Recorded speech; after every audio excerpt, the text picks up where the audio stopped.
আমি এখন রয়েছি ময়মনসিংহের পাটগুদাম ব্রিজ বাস স্ট্যান্ড এলাকায় এবং এই বাস স্ট্যান্ড এলাকায় প্রায় 40 মিনিটের বেশি সময় ধরে আমরা দেখতে পাচ্ছি যারা বিক্ষোভ করছেন তারা কিন্তু সড়ক অবরোধ করেছেন, যার কারণে ময়মনসিংহ থেকে মূলত কিশোরগঞ্জ, নেত্রকোনা, শেরপুর এবং পাশাপাশি যে প্রায় 4 থেকে 5টি উপজেলায় যান চলাচল বন্ধ হয়ে গেছে। এবং যে কারণে তারা বিক্ষোভ করছে সেটি একটু বলতে চাই যে গত 26 তারিখের ঘটনা। এখানে ভরদুপুর বেলা ঠিক এই সময় রেদওয়ান জাহান রিয়াদ নামে একজন যুবদল কর্মী তিনি এখানে ছিলেন এবং হঠাৎ করে একদল দুর্বৃত্ত তাকে ছুরিকাঘাত করে এবং সেই সময় রিয়াদ কিন্তু প্রাণে বাঁচার জন্য এখানে থাকা যে ট্রাফিক পুলিশ বক্স সেখানে অবস্থান গ্রহণ করে, কিন্তু শেষ পর্যন্ত সেখানে রক্ষা পাননি এবং পরবর্তীতে সেখানে কোনো পুলিশ ছিল না বলে এখানে স্থানীয় সহ পরিবারের স্বজনরা তারা কিন্তু অভিযোগ করেন। এবং পরবর্তীতে যেটা তার বাবা যেটা বলছিলেন আমাদেরকে যে তিনি প্রায় 2:30টারও বা তার কিছু সময় পর তিনি হঠাৎ করে জানতে পারেন তার ছেলে খুন হয়েছে এবং তিনি পুলিশ বক্সে সেই সময় আসেন এবং আসার পর দেখেন যে পুরো পুলিশ বক্স রক্তাক্ত এবং সেখানে কোনো পুলিশ ছিল না। এবং পরবর্তীতে বেশ কয়েকজন পুলিশ সদস্য তারা সেখানে আসেন এবং আসার পর মূলত তাকে বিভিন্ন জিজ্ঞাসাবাদ করে এবং তারপর তিনি হাসপাতালে ছুটে যান এবং হাসপাতালে ছুটে গিয়ে দেখেন যে তার ছেলে খুব মুমূর্ষ অবস্থায় রয়েছে এবং সেখানে ছেলে মৃত্যুবরণের খবর তিনি শুনতে পান এবং যতদূর তিনি জানতে পারেন যে মূলত যে এই ঘটনায় অতিরিক্ত রক্তক্ষরণে তার ছেলে মারা গেছে। আমরা একটু যেহেতু মানববন্ধন চলছে আমরা একটু নিহত রিয়াদের বাবার সঙ্গে একটু কথা বলবো। আমরা একটু জানতে চাই সেই দিনে ঘটনাটি সে কখন আপনি শুনতে পেরেছিলেন এবং কি জানতে পেরেছিলেন এবং সম্প্রতি আপনারা যে দাবিটি করছেন এখন পর্যন্ত 5 দিন পেরিয়ে গেল কোনো আসামি গ্রেপ্তার হয়নি, আপনার বক্তব্যটা কি? আমি বলি আমি বাসায় 2টার সময় 26 তারিখ 26/11/25 আমি ভাত খাইতে বসতেছি, তখন আমার বাসায় কলিং বেল টিপতেছি 3-4 জন ছেলে কলিং বেল টিপে গেলাম বাইরে, পরে বললো যে আপনার ছেলের তো পুলিশ বক্সে বাইরে ফেলাই দিছে। তখন আমি ভাত না খাইয়া লঙ্গি অবস্থায় পরে আমি পুলিশ বক্সে আসছে দেখি লাশ নাই। ডিজাইন, এলিগেন্স, বিউটি, সেরা পণ্য সবার জন্য জেভিকো। রক্তাক্ত অবস্থা, ফ্লোরটা ভরা লাল টকটক হয়ে গেছে ভাই। তাহলে আমার ছেলে থেকে রক্তাক্ত আমার মা ইচ্ছে হচ্ছে আমিও মরে যাই। উনি পরে আমার তার এক বন্ধু, হ্যাঁ এই নাম এই কি নাম জানি, আচ্ছা যেই নামই আছে না কমল নাম তো ওই যে মিন্টুর ছেলে অনেক আর একজন লোক তারে হসপিটাল নিয়ে গেছে। না যাওয়ার পরে আমি সাথে সাথে চলে যাই, ওখানে গিয়া ডাক্তারে একটু চিকিৎসা করার পরে ইসিজি করলো, বললো মৃত নাই। পরে তো আমরা লাশ নিয়ে পোস্টমর্টমে দৌড়াদৌড়ি ফারছি এই সেই করছি। হ্যাঁ, আমার কথা হয়েছে যে পুলিশ বক্সের ভিতরে একটা লোক মারা গেল, পুলিশরা কোথায় ছিল? আমি এসে পুলিশ পাই নাই। বিশ্বাস করুন, উপরে আল্লাহ নিচে আমি, আমার জন্য মৃত্যু হয় একটু যদি ভুল বললে থাকি, একটা পুলিশও পাইলাম না ভাই, রক্ত ভরা ভাই। আর শুনতেছি এক পুলিশ ভাই বলতেছে পুলিশে পাঠাইছে, পুলিশে পাঠাইলে আমার ছেলেটা বেঁচে যেত। এখন পর্যন্ত কোনো আসামি গ্রেপ্তার হয়েছে বা না? এখন পর্যন্ত কোনো আসামি গ্রেপ্তার নাই। গত 26/11/2025 তারিখ আমরা মানববন্ধন করেছিলাম। ওসি সাহেব আইসা, কুতলি থানার ওসি সাহেব শিবিরুল ভাই আমাদেরকে আশ্বস্ত করছে যে 24 ঘন্টা পরে না, পরে 48 ঘন্টা সময় নিছে। 48 ঘন্টার মধ্যে উনি আসামি ধরিয়ে দিবে। আজকে নিয়ে 5 দিন আসামির কোনো খবর নাই। আমার চাই, আমি সর্বোচ্চ শাস্তি মৃত্যুদণ্ড চাই, যে করছে ফাঁসি চাই।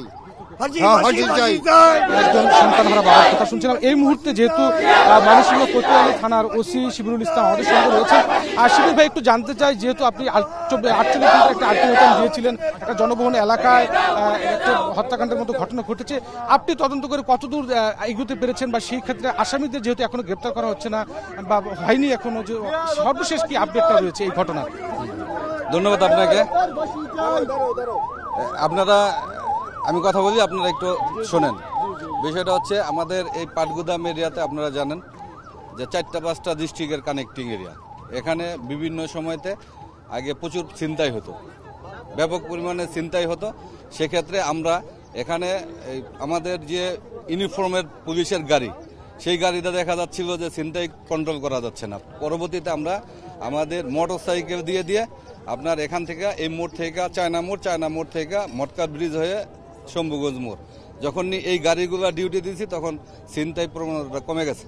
ছিনতাই করে তাদের যে অর্থ লাভ হতো, প্রচুর পরিমাণে টাকা হতো।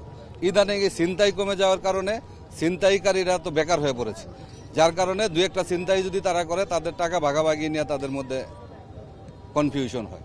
এখানে কিছু ছিনতাইকারী আপনার ওই দিনকা তার ছেলের সাথে কনফ্লিক্ট হয়, আগেও তাদের মধ্যে এই বিষয় নিয়ে তর্ক বিতর্ক ছিল। তো আমরা ঘটনাটা শনাক্ত করতে পেরেছি যে এটার সাথে জড়িত যে ব্যক্তি, ওই ব্যক্তিকে আমরা শনাক্ত করতে পেরেছি। এটা হচ্ছে আপনার এখানে জানেন পাশেই আমাদের যে ক্যাম্প, মুক্তিযুদ্ধ আবাসন এবং দুন্দুল ক্যাম্প, এখানে নানান ধরনের লোকজন বসবাস করে। আপনার এলিট কোনো পার্সন যে তাদেরকে কন্ট্রোলে নেবে এরকম না, যা কন্ট্রোল করতে হয় পুলিশেরই র্যান্ডমলি ওখানে অভিযান পরিচালনা করে মাদক আর ছিনতাইকারীদেরকে হ্রাস করতে হয়। তো ওই দিনকার যে ঘটনা, আপনার 5-6 জন ছেলে তাকে ধরে নিয়ে এখানে ঢুকছে। তো ওই আমাদের যে ভিকটিম বা ডিসিস্ট, ও ভিতরে থেকে দরজা আটকে দিছিল। তো দরজা আটকে দিছিল, ট্রাফিক পুলিশ এখানে থাকে। এখানে তো আমাদের যে ক্রাইম বা ডিউটি করে ওই পুলিশ কিন্তু এখানে অ্যাভেলেবেল সাধারণত ওই যে মুভমেন্টে থাকে। তখন সাথে সাথে যখন ট্রাফিক পুলিশ, আমাদের থানা পুলিশ বা আমাদের এই যে ফাঁড়ির পুলিশকে কল করছে, একটা টিম দ্রুত চলে আসছে। তখন আইসা দেখছে যে ভিতরে থেকে দরজা আটকানো। তখন এখানকার সাধারণ মানুষ এবং পুলিশ মিলে একটা লাঠি নিয়ে ওইটাকে খুলছে, ওইটা ভিতরে থেকে আটকা ছিল। তো ভিতরে থেকে আটকার অবস্থায় এইটা খুলে তখন অনিক নামে একটা ছেলে এবং পুলিশ, যেটা আমি এখানে আইসা জিজ্ঞাসাবাদ করছি যে ট্রাফিকের যে পুলিশরা এখানে ছিল তাদের সাথে তো আমি কথা বলছি। তখন তাকে দ্রুত হাসপাতালে পাঠাইছে, তখন সে জীবিত।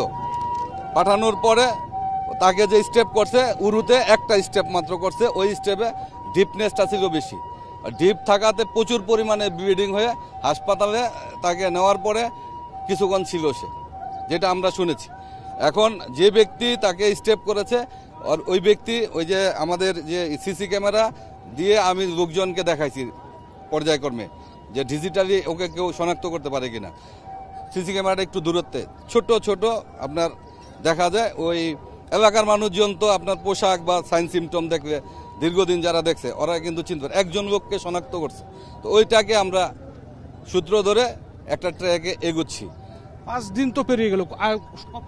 হ্যাঁ, এখন আইনগত যে বিষয়টা, আপনার এই একটা ঘটনার পরে অনেক সময় হাতে নাতে আসামি ধরা পড়ে, আবার দেখা গেছে 1 ঘন্টার মধ্যে ধরা পড়ে, আবার 2 ঘন্টার মধ্যে ধরা পড়ে, তাৎক্ষণিক ধরা পড়ে। এখন আইনের গতিতে আমরা যে সমস্ত আমাদের যে রাষ্ট্রযন্ত্র, আমাদের থানার যে টেকনিক বা কৌশল ডিজিটালি এবং ম্যানুয়ালি, আমি কালকে সারা রাত ছিলাম এই আসামিকে ধরার জন্য।